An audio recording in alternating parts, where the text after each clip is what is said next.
Hello and welcome back दोस्तों। आज बात करेंगे हम धनसिरी वेंचर्स के फंडामेंटल एनालिसिस की। तो मैं खुद भी इस कंपनी में इन्वेस्ट किया हूँ और अभी इसमें अच्छा मौका है, तो मैं उस हिसाब से इसका आज रिव्यू लेके आया हूँ। जो नए लोग हैं उनको बता देता हूँ कि मैं यहाँ पे फंडामेंटल एनालिसिस करता हूँ इस चैनल पे, और मैं कोई सेबी रजिस्टर्ड एडवाइज़र नहीं हूँ, कोई फाइनेंशियल एडवाइज़र नहीं हूँ। मैं खुद एक इन्वेस्टर हूँ और जैसा मैं इन्वेस्ट करता हूँ वैसा ही मेरा ओपिनियन शेयर करता हूँ दूसरे लोगों के साथ। मेरे रिटर्न्स के बारे में जानना है तो चैनल पे जाकर आप सर्च कर सकते हैं, बहुत सारे शॉर्ट्स मिल जाएंगे आपको और वीडियोज़ भी मिल जाएंगे। तो फटाफट से शुरू करते हैं। आज का हमारा टॉपिक है धनसिरी वेंचर्स। धनसिरी वेंचर्स की शुरुआत करते हैं फटाफट से। स्टॉक ग्राफ आपने देख लिया होगा। इसके बाद बात करेंगे, मैंने कंपनी में 6 शेयर लिए हुए हैं और वो भी 329 की प्राइस पे। अभी कितनी चल रही है? 366। तो वो मैटर नहीं करता है, मैं इसकी डिटेल बताता हूँ मैंने कब कब ख़रीदी थी। तो यहाँ देख लीजिए, मैंने ये 329 की प्राइस पे ख़रीदे थे और टोटल इन्वेस्टमेंट यहाँ पे बता रहा है अभी 10% का रिटर्न बता रहा है। तो डिटेल्स में अगर बात करें तो होल्डिंग ट्रांजेक्शन देख लीजिए। जब रेट 367 थी तब मैंने एक शेयर ख़रीदा। जब रेट 328 पे आई तो मैंने 2 और नए शेयर ख़रीद लिए। और जब रेट 318 पे आई तो 3 और नए शेयर ख़रीद लिए। यानी कि जैसे जैसे रेट डाउन हुई है मैंने शेयर को एक्यूमुलेट किया है, क्योंकि मैंने फंडामेंटल्स एनालिसिस पहले कर ली थी और कंपनी में मेरे को भरोसा था, इसलिए जितनी सस्ती प्राइस पे मेरे को शेयर मिला इसका मैंने ख़रीद लिया। इससे कम पे मेरे को मिल नहीं पाया, उसके बाद से वो वापस से बढ़ गया है। तो अब देखते हैं इसकी फंडामेंटल्स क्या हैं जिन पे मैंने भरोसा करके कंपनी में इन्वेस्ट किया है। मार्केट डेप्थ के बारे में देखेंगे आप। मार्केट डेप्थ तो आप देखोगे कि यहाँ पे बिड टोटल 9000 और आस्क 30,000 है। ये शॉर्ट टर्म के लिए डिपेंड करती है, मेरे को इससे कोई ज़्यादा फ़र्क नहीं पड़ता है। हाँ, ये देख सकते हो वॉलेटिलिटी बहुत ज़्यादा इसमें नहीं है, छोटा स्टॉक भी है। तो ट्रेडिंग करने के लिए इसमें आपको अपॉर्चुनिटीज़ कम मिलेगी। हम इन्वेस्टर हैं, हमें एक शेयर मिल जाएगा, उसको होल्ड करके रखेंगे, कोई दिक्कत नहीं है। वॉलेटिलिटी इतनी भी कम नहीं है। उसके बाद हम बात करते हैं कंपनी के फंडामेंटल्स की। तो फंडामेंटल्स देख लीजिए। फंडामेंटल के बारे में बात करते हैं। सबसे पहले मार्केट कैप देख लीजिए, 1200 करोड़ की कंपनी है, तो एक ठीक ठाक सी कंपनी है, बहुत ज़्यादा छोटी कंपनी भी नहीं है। 5.17% का रिटर्न ROE जनरेट करके दे रही है, रिटर्न ऑन इक्विटी। तो ये भी मेरे हिसाब से अच्छा एक सिंबल है। 5.17 ठीक सा होता है, बुरा नहीं होता है। इसके अलावा PE 8.26 है, ये बहुत बढ़िया बात है, क्योंकि इसकी इंडस्ट्री PE आप देख सकते हैं 19 है और कंपनी अपने को PE दे रही है 8। PE मतलब प्राइस टू अर्निंग रेशो, जितना कम होगा उतना बेटर है, नेगेटिव नहीं होनी चाहिए। सबसे इंपॉर्टेंट ध्यान रखने की, नेगेटिव कभी नहीं होना चाहिए। नेगेटिव अगर है किसी कंपनी का, दूर भाग जाओ उससे, देखो भी मत। अर्निंग पर शेयर की बात करें, 43 रुपये। 360 रुपये की कंपनी आपको 43 रुपये पर ईयर कमा के दे रही है अगर, तो बहुत बढ़िया है, इसमें कोई बुरा नहीं है।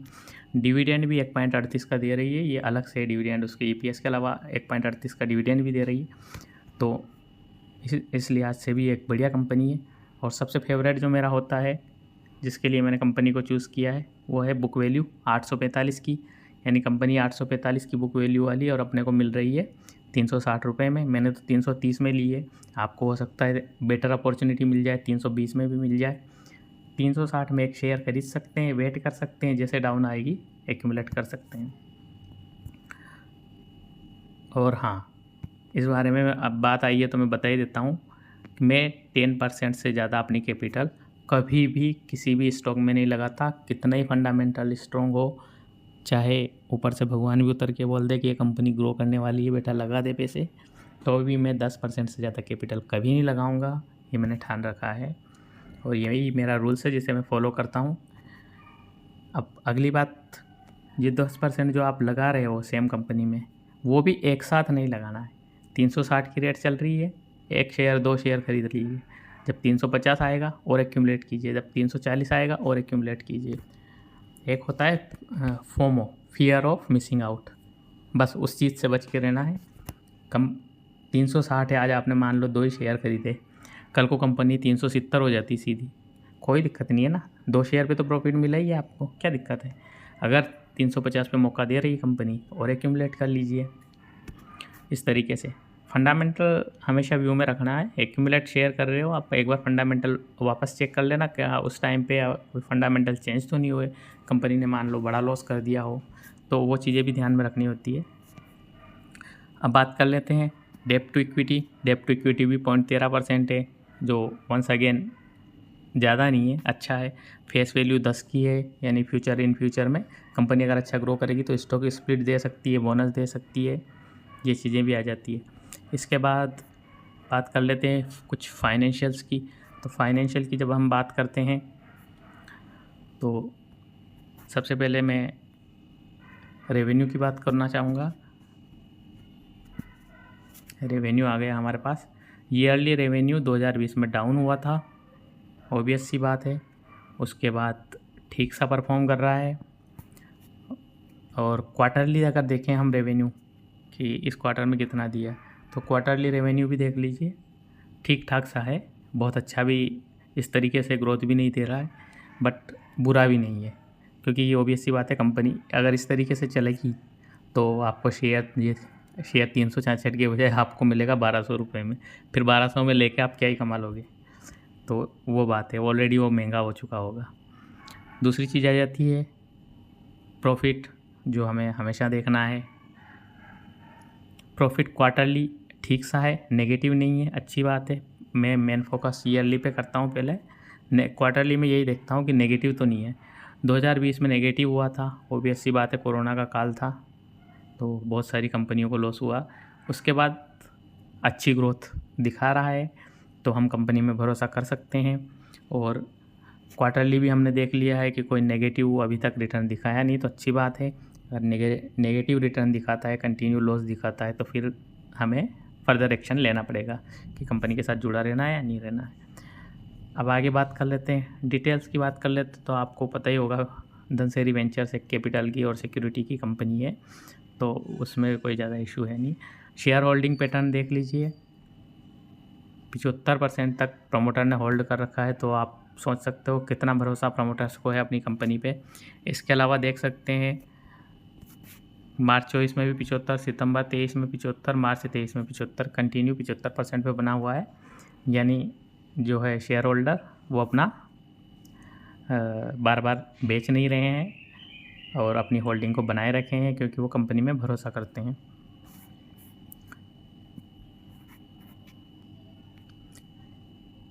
अब धनसेरी वेंचर्स के फाइनेंशियल की थोड़ी डिटेल्स देख लेते हैं, ग्राफ के जरिए समझने की कोशिश करना। रेवेन्यू हम देख रहे हैं, रेवेन्यू ठीक ठाक सा है, ईयरली में भी रेवेन्यू ठीक सा है, और नेट प्रॉफिट भी देख लिया था हमने, नेट प्रॉफिट अच्छा ग्रोथ दिखा रहा है ईयरली। क्वार्टरली भी कोई नेगेटिव प्रॉफिट इसने दिया नहीं है।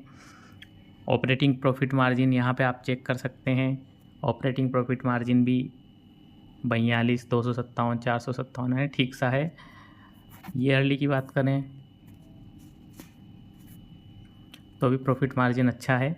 2020 में नेगेटिव हुआ था, वही बात है, हम पहले डिस्कस कर चुके हैं इस चीज़ को। नेट प्रॉफिट मार्जिन भी नेगेटिव हुआ था और ऑपरेटिंग प्रॉफिट मार्जिन भी नेगेटिव हुआ था। अर्निंग पर शेयर की बात करें तो अर्निंग पर शेयर भी अच्छी है, एक्सेप्ट 2020 जो कोरोना का काल था उसको छोड़ के। डिविडेंड भी 4 रुपये, 2.5 रुपये, 4 रुपये, 5 रुपये इस तरीके के डिविडेंड दिए हैं। तो 300 रुपये में 5 रुपये का डिविडेंड बहुत ज़्यादा भी नहीं है और बहुत बुरा भी नहीं है, एक ठीक ठाक सा मेंटेन करके रखा है कंपनी में, क्योंकि कंपनी ग्रोविंग कंपनी है, तो वो ज़्यादातर अपना इन्वेस्टमेंट नए प्लांट सेटअप में और कंपनी को ग्रो करने में लगा देती है, तो डिविडेंड बहुत ज़्यादा नहीं देती है। कोई भी ग्रोविंग कंपनी डिविडेंड बहुत ज़्यादा नहीं देगी। इसके बाद नेक्स्ट इंपॉर्टेंट चीज़ जो है वो देखने की, वो है टोटल असेट्स। टोटल असेट्स अच्छे तरीके से ग्रो कर रहे हैं, यानी कंपनी इन फ्यूचर कुछ बढ़िया कर सकती है, हम इस पे दाव खेल सकते हैं। खेलना कितना है, अगेन 10%, और 10% का भी 3-4 टुकड़े करके इन्वेस्ट करने, एक साथ ही सारा पैसा एक ही स्टॉक में इन्वेस्ट नहीं करना है।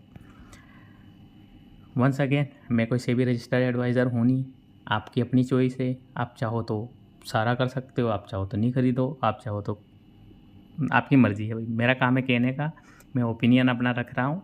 आपके आगे आपकी इच्छा है, आप चाहे तो इन्वेस्ट करें, चाहे तो नहीं करें, चाहे तो आगे रिसर्च करें। रिसर्च तो आपको करनी चाहिए अपने हिसाब से भी, इसमें कोई डाउट नहीं है।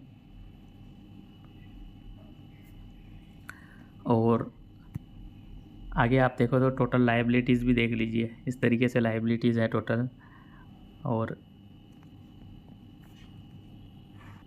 एक और इम्पोर्टेंट जो देखने की चीज़ है वो है डेब्ट टू इक्विटी। डेब्ट टू इक्विटी को देख लीजिए, इस तरीके से डेब्ट है कंपनी के पास, पर ये बहुत ज़्यादा नहीं है। एक शॉर्ट बताया था ना 0.13% के समथिंग डेब्ट है, वही है। मेन इंपॉर्टेंट चीज़ बुक वैल्यू आ जाती है, मैं इसे हमेशा से प्रेफर करता हूँ। इसको कैसे यूज़ करना है, वंस अगेन इसके ग्राफ निकाल लेते हैं। ग्राफ में जूम करके दिखा देता हूँ आपको। ये बुक वैल्यू का ग्राफ है, तो बुक वैल्यू का ग्राफ में आप देख लीजिए,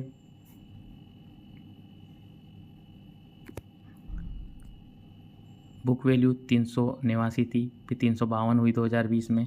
2020 के जो क्रैश हुआ था उसमें ऑब्वियस सी बात है लॉस हुआ तो डाउन होगी। उसके बाद देखिए बुक वैल्यू कंटिन्यू ग्रोथ कर रही है। जब बुक वैल्यू ग्रो करेगी उसी को फॉलो करेगी आपकी शेयर प्राइस भी ग्रो करेगी। आज बुक वैल्यू 753 पे मान लो चल रही है और आपकी शेयर की प्राइस 366 ही चल रही है, तो कल वो अराउंड 753 के आने की कोशिश करेगी। मार्केट अगर पॉजिटिव है कंपनी के बारे में तो 700 की जगह 1400 भी जा सकती है, यानी 300 का शेयर 1400 तक जा सकता है। अगर मार्केट बहुत नेगेटिव है तो 700 की आधी 350 300 पे आ सकती है।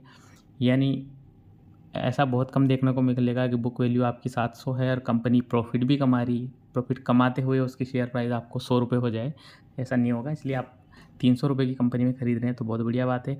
बस उसके फंडामेंटल्स बाकी भी चेक करते रहना कि कोई फ्रॉड में तो नहीं फंस गई या कोई बहुत बड़ा लॉस नहीं कर दिया हो, मैनेजमेंट में कोई गड़बड़ी नहीं होगी हो, इन चीज़ों को भी देखना ज़रूरी है।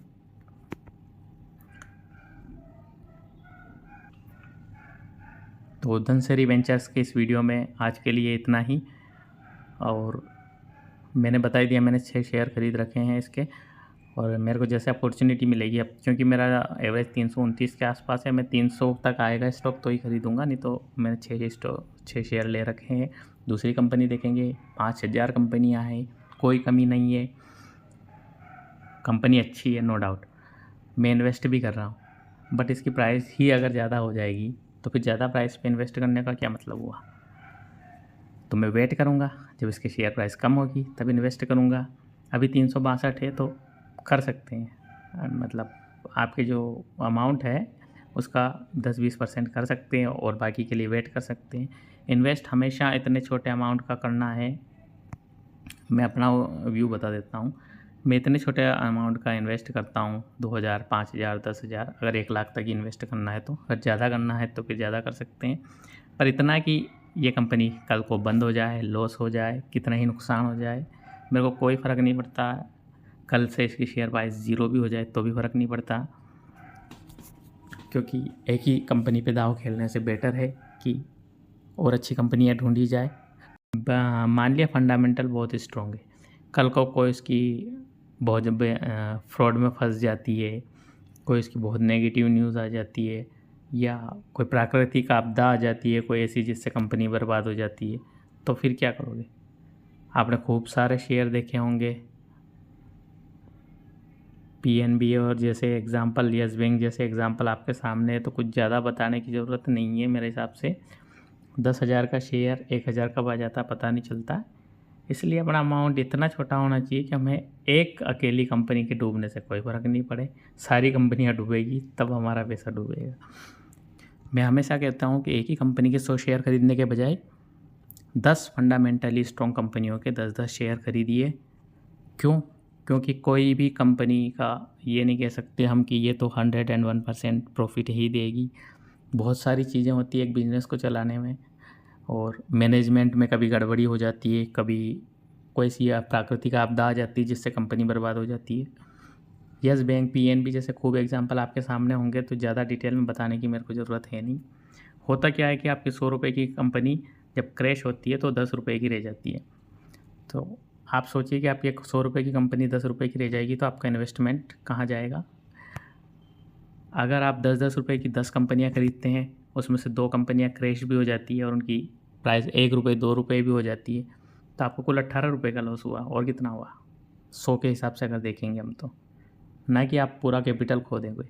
बाकी 2 कंपनियाँ अगर लॉस में जाएगी तो 2 कंपनियाँ ऐसी भी होगी जो मल्टीबैगर साबित होगी और 10 रुपये का स्टॉक 100 रुपये हो जाएगा। तो ऑब्वियस सी बात है, आप 10 बेस्ट फंडामेंटल वाली कंपनी चूज़ करेंगे, उसमें से 2 तो बेकार रिटर्न देगी। ऑब्वियस सी बात है, होना है। 2 कंपनियाँ ऐसी होगी जो 10 गुना रिटर्न दे देगी, 100 रुपये के शेयर हो जाएंगे।